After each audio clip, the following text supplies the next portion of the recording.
Welcome to JRMSweeps. I have a 2015 Jeep Wrangler here that I need to change out these headlight retainer rings. You can see these are a little rusty. Let's get started.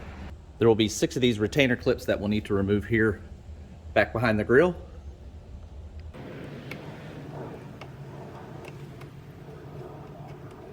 With the grille loose right here, down at the bottom, you're going to just pull back and you're going to hear some snapping sounds.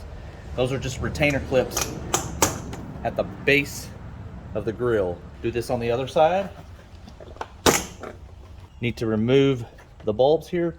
Now you can remove this clip. For me, it's just easier to remove the bulb. We'll do that on the other side. Now we can remove the grille. There will be 4 screws that we need to remove around the outside of the ring here.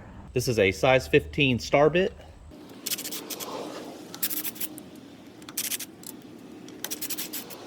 Insert the new ring.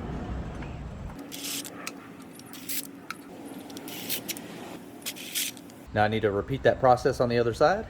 When you go to put the grill back on, there's going to be 1, 2, 3, 4 of these clips at the base of the grill here, and then there's going to be this piece in the middle that we need to line up. You can see right here, 1, 2, there's a slit right here, 3 and 4. Those are where the clips on the grill are going to go. Don't forget to hook up your lights here. Push everything in. You hear that popping sound. We can now insert our plastic retainer clips here. Just put those in, press those down. Thanks for watching.